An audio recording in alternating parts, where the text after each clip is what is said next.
Omari, my guy. Welcome back to the Omari. Thank you, brother. Thank you, my brothers and my sister. I appreciate y'all having me back. I wore this hat specifically. Hey, I wore it for y'all. I wore this hat. Is that right? For y'all because of what you represent. Because of what you represent. Last time I was there, you know, your introduction to not only the culture in terms of what y'all do and introducing yourselves to the culture every day, and you do it consistently. You equally have done that, you know, when you're interviewing other people, not just me. So I'm like, yo, let me represent what they represent with everybody they have on. So this is for everybody that's been honored to be on your show, bro. It's an honor to be here with y'all. Amari, man. That's beautiful. Thank you. Dude, man. I appreciate that, man. Yeah, that's DJ Leslie right there, my guy. What's up? What up, DJ Les? What it do? Besides the purple hair, what it do? Yeah, right? This isn't my Halloween costume either. This is real life. That's real life, right? Every day. Just let you over here. Listen, you seem like you always wake up in a good mood. I'm sure there's days that when you don't. What do you do to change that around? This morning I was not waking up in this mood. It's so ironic too, because I was having, y'all would appreciate this. We just moved. We moved to an undisclosed spot in South Florida. And you know what I mean? I'm keeping it undisclosed, but I'll tell you three later where we moved specifically, but you dig. So in moving to this spot, of course, we needed some work done on the crib or whatnot. And there's a cat who's overseeing the project, the painting, the different things. He's provided all kind of people for us. Brazilian cat. We talked about his life in the favelas, all the way to what he's become. His brother's become this big military great. His sister's become a doctor. Like, the family's done great, but they come from such humble beginnings. And I talked to him about, I said, you know, I'm aware that some days you wake up in a funky mood. Mm-hmm. And I said, but when you come to my house and you bring yourself to my tribe, to my family, you're always in this incredible space. And he said, you're the same. He said, Omari, you're the same. You always like this. And I'm like, I know that you know that I'm not. He's like, right, but we don't bring that to work. And so there's my answer. I just can't bring that to work. And this is work. We're talking to the culture. It's not an interview. I make these conversations. Yes, sir. We're building. And, you know, so I didn't wake up in the lightest and brightest of moods today. I'm tired as fuck. I'm really tired. I'm exhausted. Yeah. I'm grouchy a bit, but I got to be honest with you. It's a great question to lead in with, because in this world where we got the generation up under us trying to be exactly this pristine reality, where they can even make up who they are. Social media allows them to make up who they are and fabricate their existence. Right. I'm like, yo, be where you're at, but always be professional with wherever you're at, particularly when it comes to work. So there's my answer for you. Yo, exactly. Now, Omari, now you've been on many sets, right? And speaking on that, have you ever encountered, you know, an up-and-coming actor or someone on set that wasn't necessarily, you know, there for the right reasons, or maybe just, you know, kind of goofing off and you just kind of had to pull them aside and big bro? Yeah, absolutely. That's great, man. Equally a great question. I remember doing so on pretty much every season of Power, because of course Power had a new entry every season, as you know. Yes, sir. At the exit of the incomparable Enrique Murciano, the Cuban actor who's so freaking great, who played Lobos as our villain, as the exit of Luis Antonio Ramos, no stranger to a New York great, who played Ruiz, Dominique Colon. Obviously, I'm naming all these Latino actors and actresses, generally speaking. Yeah. There were people that came and went, Rotimi included, obviously. Rotimi Akanoshu played Dre, played him great. Young Tariq, played by Michael Rainey, who's now continuing with the spinoff. You got all of these people that you got to throw an arm around in Big Brother, either people that replace people that left, or even the people that have been there for a while. And so there's been moments where I felt like people were disrespectful to the crew. People were disrespectful to Teamsters. That happens a lot. Yeah. And I always tell these people, including the Teamster part, I go, yo, don't get it twisted. The Teamsters can shut this whole MF down. They can pull the cords, pull the plug. Right. The entire production shuts down. So you got to respect those that take you to work every day, that care about you, that are quiet when you need quiet, that'll speak to you when you need conversation. Like, you got to respect that. So I consistently do that. Dope question. That's Yo, great, in who's been Big Brother to you? In the actor space, I would say Courtney B. Vance. Wow. Specifically, I would say Bill Duke. I would say Jeff Friday, who runs the esteemed American Black Film Festival. I would say Salim Akil, director of Sparkle and and respectively, and of course being Mary Jane. Glenn Turman, who, as y'all know, played my uncle in Power on the season 6 finale for me. Glenn Turman for sure. And then generally speaking, you know, Denzel at times has been absolutely that, which you guys have read about before. But there's always been that thing. There's been moments where there's parallel brothers chronologically. You know, DJ Lev's like not older than me, but they're about my age, but they've thrown an arm around me and reminded me of some things. 50 in the beginning taught me a lot of shit, particularly as it pertains specifically to the business. Like the business, not the art, but the business. So there's been people for sure. Kevin Costner, when I did The Guardian, like he really did a lot for me. So, man, these are great questions. Really don't. These are great questions. I got another question. What does freedom mean to you? I would say that freedom is loaded and as bountiful as a person could answer in answering that great question. I would say that freedom for me is not just your own self-happiness, but as much as the pilot or the flight attendants will state, put your oxygen mask on yourself when the flight is going down, first and foremost, so that you can help those that are around you on the same flight. Yes. I think freedom for me is going through the travails, the journey, the marathon that Nipsey spoke about, and being okay with the dirt that comes your way.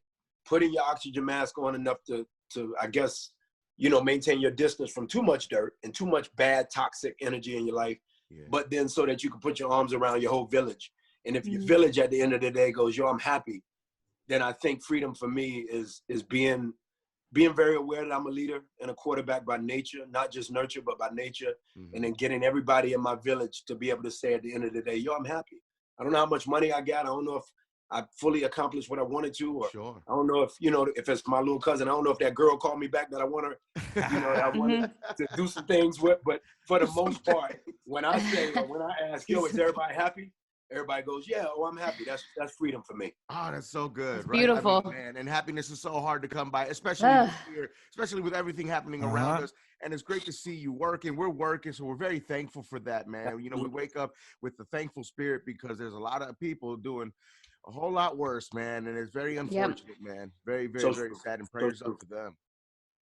You know, yo, hey, Omari, when okay, so I saw a trailer, I was like, yo, this is a perfect movie for Omari. Spell that, yo, it's out now, video on demand, by the way. So, yo, it's very it's very dramatic, right? I mean, man, it involves your face, it involves your body language, the whole thing, man. Talk to us about Spell, and after this plane crash, it all goes down. Yeah, it does. I would start out with the latter part of your question, in terms of you talking about the face and the camera being like right there, Cruz. I think I remember at one point during quarantine that there were comments made by all of these beautiful fans over my 17-year career, particularly the last decade, who would say, you know, Omari does so much acting with his eyes. And I understood it, never necessarily prior to quarantine. I understood it during quarantine the most because I was masked up and people still recognize me. So I'm like, oh, I'm masked and they're recognizing me. So that must be corroborating what the comments coming from fans are getting at. They're alluding to the fact that, yo, you don't need a lot of words. A lot of it's right here. And so shout out to Paramount first and foremost for believing not only in my ability to, you know, to graduate to that movie place, that big screen that you guys have always touted me as being, potentially, but also the fact that they didn't mind 90 minutes, I don't know, 70 minutes to 90 minutes of the film is all me. Obviously, the iconic, incomparable Divine, Loretta Devine is with me, but in a lot of those joints, scene-wise, it's just me and the camera so freaking close. So that was okay. Obviously, I'm used to the camera being that close, but it's a lot of heavy lifting, Omari, right? That's a lot of heavy lifting. It is heavy lifting, but the camera being that close was cool for me. That's not a problem, but that's right. The heavy lifting was the emotional, psychological, spiritual turmoil that it took on me because I wasn't necessarily raised in the historical phenomenon of hoodoo or voodoo. I know it amalgamates itself to Christianity, which I was raised in, like most of you were, but in reality, it was the fact that I knew in playing this guy, I got to make sure that for the communities that do practice in that, I can't make fun of them. That was our director, Mark Tonere's whole point. Don't make fun of them. Let's not point a finger at them. We are exposing that this is one of their realities. And that their objective is to do it for the sole purpose of actually making the community around them better. Now, can they manipulate that like Loretta's character? Absolutely. And when you see the plane go down, after this guy's been trying to outrun his past, this guy being my character, Marky T. Woods, once the plane goes down, I've got to reintroduce myself to an environment or a past that I've been trying to outrun. And karma don't need no Google Maps. Karma be showing up. You can't get around it. Oh yeah. Yes, sir. Yes, sir, man. You know, yeah, man. So you're on screen, and then you're just that camera's right there, and you can see what's happening. Yeah, exactly. You know, on your face, in your eyes, and that's very funny that you say that. You know, you wear a mask and people still recognize you. You know what I mean? Yeah. I mean, I believe people have been looking into your eyes from their home. You know what I'm saying? From watching you on TV. True. That's a very intimate, special thing, right? I mean, are you aware of how special that is with people? It's deep. Yeah. You just taught me a little bit, Cruz. You just taught me. I'll tell you why. Because I'm aware that it's that it leads to the frustrations that I might have when I talk to the elder statesmen I aforementioned, Denzel included, all the way to Wesley, to Lawrence, to Courtney B, Don Cheadle, Will Smith, what have you. I'm aware that in the color of Black, in our spectrum, Latino included, where the fan base is so frenzied because we need inspiration. We need heroes in ways that our white counterparts don't really need heroes. I understand that when they were in that film space called big screen, you would whisper when you saw them in the streets because you felt a detachment because they want a big ass screen away from you. Right. I get now that being at home, I'm absolutely in your living room, almost damn near on the couch next to you while you're watching me by sitting on your couch. I get that. But I don't necessarily realize that the intimacy is diving into somebody's eyes until you said it. Man. I think I'm looking at it from a character standpoint and going, I'm in their living room, they're watching the character, but they're in here. When you kiss somebody, when you murder somebody, whatever, they're right here. And so you kind of just hit me to it, for real, for real. Man, no, I'm happy to do it, man. I think that's the first time I've ever done that to anyone. So thank you, Cruz. Well, thank you. I appreciate it, dog. Yo, man. So the movie, okay, so Spell, it's available now, Apple TV, Amazon, you name it, right? Video on demand. Yeah, video on demand right now. Catch it. Yep, this is Omari Hardwick. The movie is Spell. So you're on your way to your father's funeral, right? And then boom, on the way to his funeral, he had an abusive hand. I definitely dealt with abuse growing up. Same. And yeah, wow. I think all of us. Ironically, I didn't. For me, I didn't experience it personally outside of all of us coming from a generation where the parents damn near could be called abusers because we were all spanked and pretty beaten. You know what I'm saying? Beaten pretty heftily. And now, of course, there's timeouts and all of this. I don't know, man. This is crazy. Yeah. But in the reality of this character, he is absolutely, been raised at that dysfunctionality of being abused, and so he doesn't want to go back to this world. His father is now dead. He's got to go back and pay homage. His family keeps saying, and his family keeps saying you don't share enough about Grandpa. His wife is saying you don't share enough about my father-in-law, even though she knows that there was some dirt there. And he's like, he was just from a different time, and we see that time once the plane goes down. We see the time that he's talking about. We see the environment. Yes. We see the Appalachian Mountains, even though we shot it in South Africa, y'all. We shot it in South Africa. Oh. We had Cape Town double as Appalachia. Yeah. Oh, that's amazing, bro. That's crazy. So imagine the spirits around. I mean, and we were about an hour outside of Cape Town. Yes, sir. But we were like in the woods. We built basically the crew, phenomenal South African crew. They built this environment. They built an attic up in the sky. Loretta and I are in that 12 by 15 foot, whatever attic, you saw it. So it's like crazy, bro. Very humbling that the crew went above and beyond to create an environment that felt like not only another continent, and that being North America, but that the specific place of Appalachia, which surrounds Virginia, as you guys know. We shot that shit in South Africa. That's crazy. Wild, man. How long were you guys out there filming? We were out there. I stayed for about 8 weeks. 8 weeks. My tribe came and hung for like 5 weeks. Hey. Loretta's family came out the entire time, but we were there for like 6 to 8 weeks, man, the whole time. It's crazy. Wow. So listen, Spell available video on demand again, Amazon, Apple TV, Google Play, Prime Video, you name it, man. Omari Hardwick, Spell. The movie has to do with family, with some terrible events, the plane going down, history, voodoo, blood, blood. Trying to outrun your past, all of that, right. and we did a song for it, family. So I'm gonna send y'all the song. I'll make sure that over, dog. Yeah, shoot it over, man. Yeah. I'm gonna send it to you so you can rock it. I got a question, Omari. Is there a word you have trouble spelling? You crazy boy. Supercalifragilisticexpialidocious. My homie, that one. That shit ain't easy. Try that, nigga. None of us know how to spell dog. None of us know Also, you reference tribe and village a lot. When or why do you have that outlook of, I guess, family or the world? You're a smart dude. You know that? You're a quick dude, bro. Yeah, he quick. is. Very smart guy. Quick. So about I feel like I coined Worth Day. I started seeing social media really go to Worth Day, and I probably started, saying to people, especially if I know you and I know your value to this earth, I won't just say Born Day. If it's Snoop, you say C Day.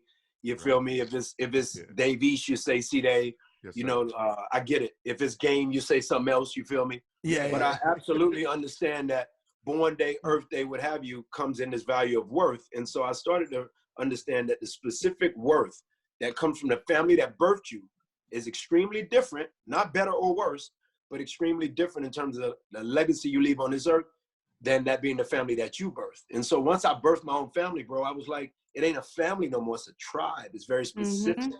This is a tribe within the larger village. So I make the family that birthed you a village. I make the tribe that you birthed, the family that you birthed, the tribe. And it kind of came to me when I became a pop. And I see people on social media using it now. And I love it because it's a piece of education for us to think more about. Sometimes we come from some dirty ass things in terms of the family we come from. We embrace it, we forgive it, we love it, and we try to break those cycles in the family that we make, and that's your tribe. Sure, yeah. That's beautiful. Yo, Omari, Cruz is expecting his second baby pretty soon, in a few months. Do you have any advice for him? I'm gonna say the same thing I would have said on the first go round. I'm gonna say, yo, sleep, bro, sleep. When you leave this session that you got with your colleagues today, just get back in the bed. Don't get up. Actually, don't even watch Spell tonight, dog. I need you to watch Spell next week. I need you to sleep for the next week. Get all the sleep you can. Go out with the homies as much as you can because you're going right back into what I call the frozen tundra of kid number 2. Kid number 1 is an accessory. That's like a fly ass bag on DJ Let's On. You feel me? Like, right. The second kid, that ain't no accessory, dog. That's a heavy weight. That's a damn 50-pound weight inside that accessory. Man, the second kid is fine. Oh my God. Yeah, I can't wait. I can't wait, man. And I love it. I say we're gonna stop here, but you never know. You never know. Yeah, but, you never know. You building your tribe, bro. You're building a beautiful tribe. Now it's officially a tribe. Yeah. Based on your colleague's incredible question, when it's 3, I don't know. But once you make 4, I think it's officially a tribe now. Amazing. The movie is Spell. You got to watch it today. Watch it tonight. Spell. Thank you, starring Omari Hardwick, man. This is it's a deep film. You're gonna learn something as well. You're gonna be surprised. I think there is some scary times as well, but it's always thought provoking. Every minute of the movie is very thought provoking, man. I agree with that for sure. Yes, sir. It's available on all digital platforms, Apple TV, Amazon Prime, Google Play, DirecTV, you name it, man. Omari, Spell, thank you so much, my brother. We appreciate it. Thank y'all so much, man. I love you 3. I rock out with y'all always. Thank you. Thank you. Love you back, man. God bless, man. Peace. Congratulations. Peace, brother. Yes, thank you, Cruz. Congratulations to you too, baby. Get that sleep. Thank you, my brother. Sleep, man. Let's go. All right.